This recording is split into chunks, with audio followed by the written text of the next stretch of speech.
So first of all, good afternoon. Good afternoon. Myself Devendra Prasad Agarwal. By occupation, I am entrepreneur. इस organisation में last 19 year से work कर रहा हूँ, 19 सालों से वर्क कर रहा हूँ। लेकिन इस ऑर्गेनाइजेशन में मैं कैसे आया, इस ऑर्गेनाइजेशन में आने के बाद क्या क्या मेरे जिंदगी में बदलाव हुआ, उसको लेकर मैं आपके सामने शेयर करूंगा। लेकिन उससे पहले मैं ये जानना चाहता हूँ कितने लोग यहाँ पे ऐसे हैं जो स्टूडेंट हैं, हाथ खड़ा करेंगे, जो पढ़ाई कर रहे हैं। वेरी गुड, क्या बात है। एनीबडी फ्रॉम जॉब होल्डर, कोई नौकरी करते हैं? नहीं करते हैं? करते थे, अभी आप लीव कर गए, कोई बात नहीं। एनीबडी फ्रॉम बिजनेसमैन फैमिली, कोई बिजनेस फैमिली से है, बिजनेस करते हैं? No, okay. मैक्सिमम लोग स्टूडेंट हैं। एक बात मैं अगर बताऊं मजे की बात, तो आप लोग स्टूडेंट हो। मैं भी जब इस ऑर्गेनाइजेशन में आया था तो एज ए स्टूडेंट था। मात्र इस ऑर्गेनाइजेशन में 17 साल की उम्र में इस प्रोफेशन में आया था। कितना साल की उम्र में? 17 साल का। इंजीनियरिंग का प्रिपरेशन कर रहा था, उसी समय ये प्रोजेक्ट मेरे को मिल गया। देखिए, सबसे बड़ा बात यह है ना कि हमारे हिंदुस्तान में आपको 4 कैटेगरी का स्टूडेंट मिलेंगे। कितने कैटेगरी का? 4 कैटेगरी का। पहला कैटेगरी का वो स्टूडेंट होता है जिनके माँ बाप उनको स्कूल छोड़ने के लिए या कॉलेज छोड़ने के लिए उनको 4 व्हीलर से जाते हैं। यानी कि पहला कैटेगरी का स्टूडेंट बहुत पैसे वाला होता है, जिनके माँ बाप उसको 4 व्हीलर से छोड़ने, आप लोग देखते होंगे अपने कॉलेज और स्कूल में। दूसरा कैटेगरी का वो स्टूडेंट होता है जिनके माँ बाप भी बहुत पैसे वाले होते हैं, उनको स्कूटी 2 व्हीलर गिफ्ट देते हैं। आप देखे होंगे कई सारे स्टूडेंट को देखे होंगे जो स्कूटी से आते हैं, या तो आप देखे होंगे कई ऐसे स्टूडेंट जो लोग 2 व्हीलर से आते हैं। तीसरा कैटेगरी का वो स्टूडेंट होते हैं जिनके माँ बाप बहुत पैसे वाले नहीं होते हैं, उनके माँ बाप बेचारा इतने अफोर्ड कर पाते हैं कि साइकिल ले लो। तो देखिए, कई लोगों को आप साइकिल से भी कॉलेज जाते हुए या स्कूल जाते हुए देखते होंगे, है ना। और चौथा कैटेगरी का वो स्टूडेंट होता है जिनके माँ बाप बहुत ही गरीब होते हैं, ना तो वो 4 व्हीलर अफोर्ड कर पाते हैं, ना तो वो 2 व्हीलर अफोर्ड कर पाते हैं, और ना ही वो साइकिल, पैदल ही जाते हैं 11 नंबर की गाड़ी से। मैंने कई स्टूडेंट को देखा है, करीब करीब 60-70% आपके कॉलेज में या स्कूल में स्टूडेंट जो पैदल ही जाते हैं, ऑटो से पकड़ के या तो बसों से जाते हैं वो कॉलेज। अगर मेरे से पूछे तो मैं तीसरा कैटेगरी का स्टूडेंट था। मेरे पास एक बाइसाइकिल था, रेंजर साइकिल था, ठीक है। वो रेंजर साइकिल से आप समझ लो कि मैं कॉलेज जाया करता था, और वो भी ऐसी साइकिल थी मेरी, मतलब सेकंड हैंड साइकिल था जिसको मैंने लिया था, और उस साइकिल से मैं कॉलेज जाया करता। तो कॉलेज में जब भी जाता था ना, तो लोगों को जब पर्सनालिटी देखता था, और खास करके जब पैसे वाले की पर्सनालिटी देखता था ना, तो मुझे लगता था काश ऊपर वाले से मैं कभी कभी शिकायत करता था कि मुझे एक मिडिल क्लास फैमिली में क्यों पैदा किया, मुझे भी किसी एक रईस फैमिली में पैदा करता तो मैं भी मोबाइल लेकर आता, मैं भी 2 व्हीलर से लेकर आता, थोड़ा इंप्रेशन अपना जमता। हर स्टूडेंट ये जरूर सोचता है कहीं ना कहीं, आप लोग भी सोचते होंगे। लेकिन मैंने एक चीज देखा, जहां पे मैं पढ़ाई करने के लिए रांची में गया था, अक्सर आप देखिएगा लोग कैपिटल में पढ़ाई करने के लिए छोटे छोटे कस्बे से, छोटे छोटे शहर से आते हैं। जैसे पटना हो गया, रांची हो गया, बैंगलोर हो गया, पुणे हो गया, ऐसे जहां भी पढ़ाई का जगह है, आपने जहां भी आपने देखा वो जो एजुकेशन हब है, वहां पे छोटे छोटे इलाके से लोग पढ़ाई करने के लिए जाते हैं। और मैंने अक्सर देखा है कि छोटे छोटे इलाके से जब लोग पढ़ाई करने के लिए जाते हैं ना, तो उनके माँ बाप उनको चंदन का टीका लगाते हैं, आरती दिखाते हैं कि मेरा बेटा अगर पटना पढ़ाई करने के लिए जा रहा है तो डॉक्टर बन के आएगा, इंजीनियर बन के आएगा, या कुछ IAS ऑफिसर बन के आएगी, चाहे लड़का हो चाहे लड़की, कुछ बन के आएगा। और याद रखिएगा, 1 साल तक हमारे माँ बाप पूरा सीना तान के चलते हैं कि मेरा बेटा पटना पढ़ाई करने के लिए गया, मेरी बेटी पटना पढ़ाई करने के लिए इस कोचिंग सेंटर में पढ़ाई कर। बड़ा मतलब होता है ना कि मतलब बड़ा अच्छे से स्वाभिमान के साथ में बोलते हैं अपने दोस्तों को, अपने सहेलियों को आपकी माँ बोलती होंगी, आपके पापा अपने फ्रेंड को बोलते होंगे। लेकिन मैं देखता हूं कि जो लोग पढ़ाई करने के लिए आते हैं वो लोग अपने माँ बाप के बारे में नहीं सोचते हैं। मैं जिस लॉज में रहता था रांची में, मैं एक ही चीज देखता था कि किताब खोलने से ज्यादा वो लोग बोतल खोलता था, शराब की बोतलें। रात भर पढ़ाई करना चाहिए था, लेकिन रात भर मूवी देखता था। खैर, ये तो 2004 की पहले की बात बता रहा हूं। आज तो जमाना ऐसा हो गया है, सोशल मीडिया का जमाना हो गया, रात भर लोग मोबाइल में स्क्रॉल करते रहते हैं। एक तरह से वो मोबाइल में सोशल मीडिया में स्क्रॉल नहीं कर रहे हैं, एक तरह से वो अपने लाइफ को स्क्रॉल कर रहे हैं। मैं अक्सर देखा करता था स्टूडेंट लोगों को, जहां पे जब मैं पढ़ाई करता था, कुछ लोग क्या करते थे, हर महीने में अपने माँ बाप से झूठ बोल के पैसा मंगाते थे। कभी इस किताब की जरूरत, कभी उस किताब की जरूरत, और पैसे 2000 4000 बेचारे लोग अपने मम्मी पापा से मंगाते थे। और बेचारे जो उसके मम्मी पापा लोग होते थे, स्टूडेंट तो मंगाता था, लेकिन अगर माँ बाप के पास पैसा नहीं भी होता था, मैं देखता था किसी से मांग कर, कर्जे में लेकर अपने बच्चियों को, अपने बेटा बेटी को भेजता था कि मेरा बच्चा लोग कुछ पढ़ के निकलेगा। सच्चाई बोलता हूं, उस पैसे के लोग मिसयूज करते हुए मैंने देखा है 90% स्टूडेंट को। कोई फिल्म देखने चला जाता था, कोई गार्डन घूमने चला जाता था, कोई अपने बॉयफ्रेंड के साथ, कोई अपनी गर्लफ्रेंड के साथ घूमने के लिए चला, अपने माँ बाप का पैसा पानी की तरह बहाते थे। 5 साल 6 साल गुजर जाता था, जब कुछ नहीं कर पाते थे वो सारे स्टूडेंट, तो मैं अक्सर एक चीज देखा करता था, उसमें से कुछ ऐसे स्टूडेंट होते थे जो थोड़ा बहुत अगर पढ़ने में ठीक है तो थोड़ा बहुत नौकरी कर लेते थे, 8000 9000 की नौकरी कर लेते थे, और झूठ बोलते थे अपने मम्मी पापा को कि मेरे को 20000 की नौकरी लगी है। काम करता था 7000 8000 का, और झूठ बोलता था 20-25 की नौकरी लग गया मम्मी। और कई ऐसे स्टूडेंट जो कुछ नहीं कर पाते थे, बोरिया बिस्तर समेट के जब वो गांव जाते थे ना, तो याद रखिएगा, पड़ोसी लोग ना ताना मारने के लिए रेडी रहता था। जैसे ही घर जाते थे, मैं देखा करता था कि अगल बगल वाला तैयार रहता, अरे फलनुमा का बेटा कहां गया था, पटना पढ़ने गया था, फलनुमा की बेटी कहां गई थी, पटना पढ़ाई करने के लिए। क्या किया? कुछ नहीं किया, माँ बाप का नाक कटवा के आया है। लड़की है तो शादी करके विदा कर दो, नहीं तो लड़का है तो अंडा का दुकान, चाउमीन का दुकान या कपड़े का दुकान खुलवा दो। देखिए, प्रोफेशन कोई खराब नहीं होता है, अंडा दुकान, चाउमीन का दुकान या कपड़े का दुकान कोई छोटा प्रोफेशन नहीं है, मैं उसकी बुराई नहीं कर रहा हूं, लेकिन वो भी पैसा अपने माँ बाप से लेता खोलने के लिए। उसके माँ बाप तो पहले से कर्जा में है, और मार्केट से 50,000 रुपया कर्जा लेकर अपने बच्चों को देता कि जाकर कुछ करो। याद रखिएगा, ये मैं ये कोई कहानी नहीं बता रहा हूं, ये हकीकत बता रहा हूं। जो लोग पटना पढ़ाई करने के लिए आए हो, हकीकत मान के चलो, अगर आप पढ़ाई करने के बाद कुछ नहीं बन के जाओगे ना, तो पड़ोसी लोग पहले से रेडी रहेगा कि इसके बच्चों को कैसे ताना मारना है, आपके मम्मी पापा को कैसे ताना मारना है। सोचना आपने तय, आपने डिसीजन आपने लेना है। एक बात आप जान लीजिए, हम सभी लोग हिंदुस्तान में हैं, बहुत लकी हैं। आप फॉरेन कंट्री में चले जाओ ना, कई ऐसे फॉरेन कंट्री में कानून बना हुआ है, कई ऐसे फॉरेन कंट्री में क्या कानून बना हुआ मैं बताऊं, 18 साल के बाद आप अपने माँ बाप के ऊपर डिपेंड नहीं रह सकते, नहीं रह सकते डिपेंड। मैं जब लंदन गया था, वहां वॉकिंगम पैलेस के पास मैंने देखा एक 15 साल 16 साल का लड़का लड़की लोग सिम बेच रहा था, सिम, मोबाइल का सिम। जब मैं पूछा, यार इस छोटा उम्र में काम कर रहे हो? बोला यहाँ का लॉ है, हमें काम करना पड़ेगा।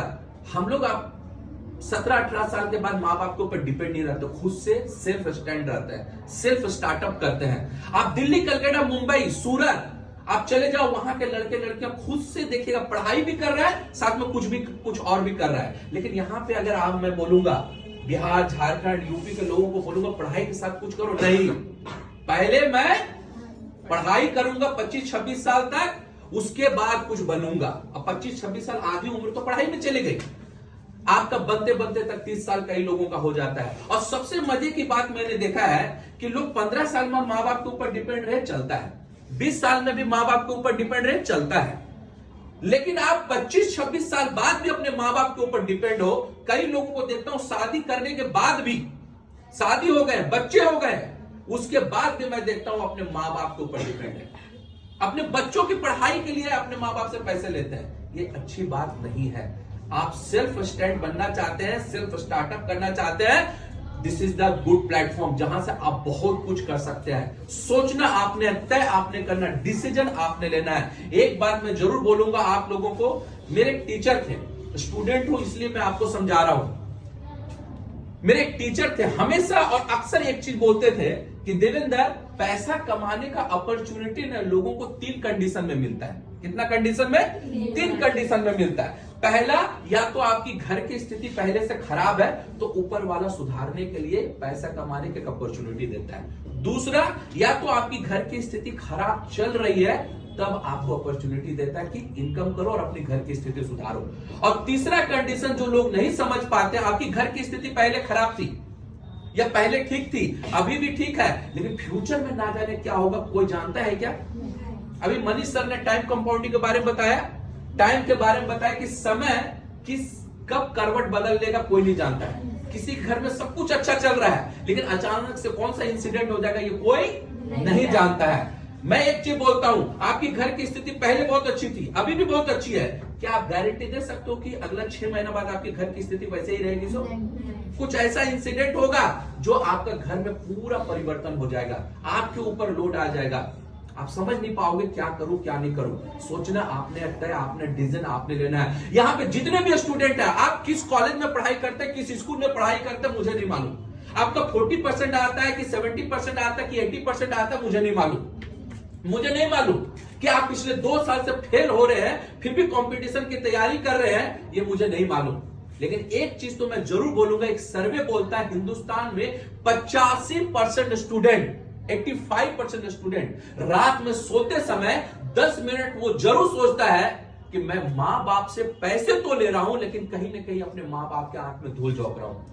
आप मां बाप से पढ़ाई के नाम से तो पैसे ले रहे हो लेकिन कहीं ना कहीं आपका परसेंटेज जानता हूं, दिल पे हाथ रखिए, आपका परसेंटेज क्या है? पिछले 3 क्लास का परसेंटेज निकालिए, किसी का 60, किसी का 70, किसी का 80। आज के तारीख में किसी अच्छे कॉलेज में एडमिशन करने के लिए भी आप जाइएगा ना तो 90% कट ऑफ मार्क्स मांगता है।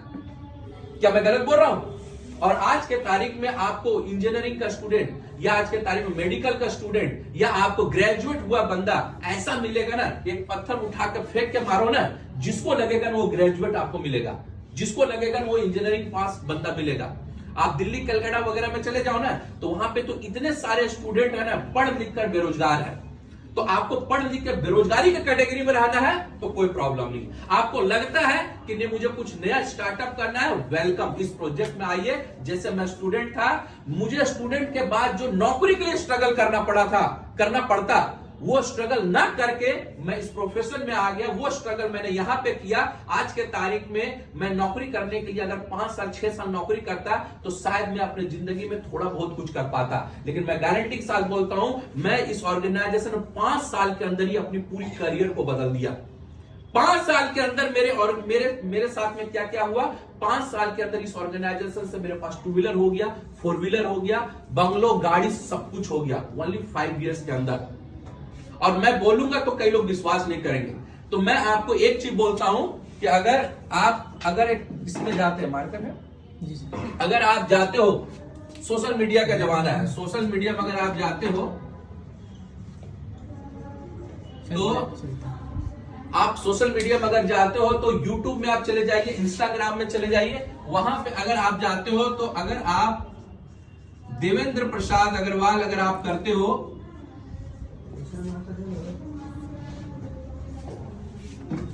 चलेगा एक मार्केट अगर आप देवेंद्र प्रसाद अग्रवाल करते हो तो आपको पूरा का पूरा आपको मिल जाएगा।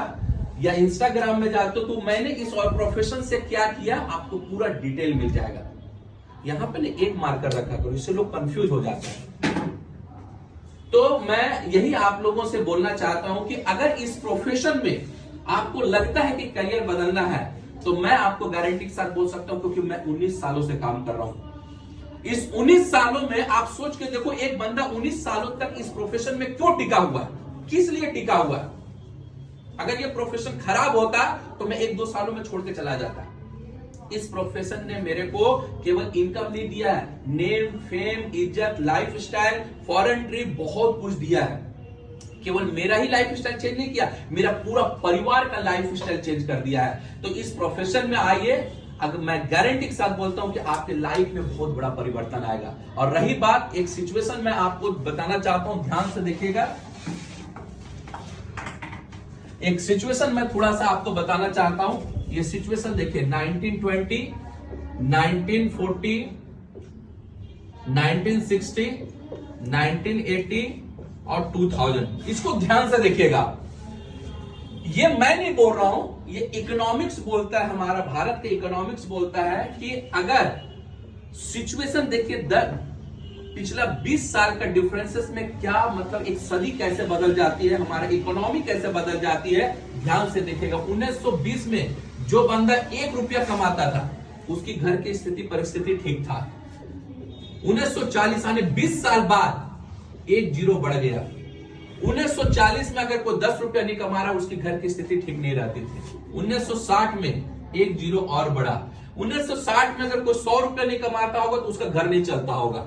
1980 में जो परिवार 1000 रुपया नहीं कमाता होगा उसका परिवार नहीं चलता होगा, ठीक। और यही 2000 में जिसका परिवार 2000 से लेकर 2020 तक की बात अगर मैं करूं, जिसके परिवार में 10,000 से कम इनकम होगी ना, चलता होगा लेकिन बहुत अच्छे तरह से नहीं चलता होगा। अभी 2020 से 2040 में हम लोग कदम रखने वाले हैं। याद रखिएगा, एक जीरो और बढ़ने वाला है, मतलब 1 लाख रुपया पर मंथ। अगला 10 साल के अंदर 1 लाख रुपया पर मंथ नहीं आएगा ना, तो आप अपने बच्चे को बेटर एजुकेशन नहीं दे पाओगे, अपनी फैमिली को बेटर लाइफ स्टाइल नहीं दे पाओगे। मैं आज अपने 2 बच्चों को पढ़ाता हूं।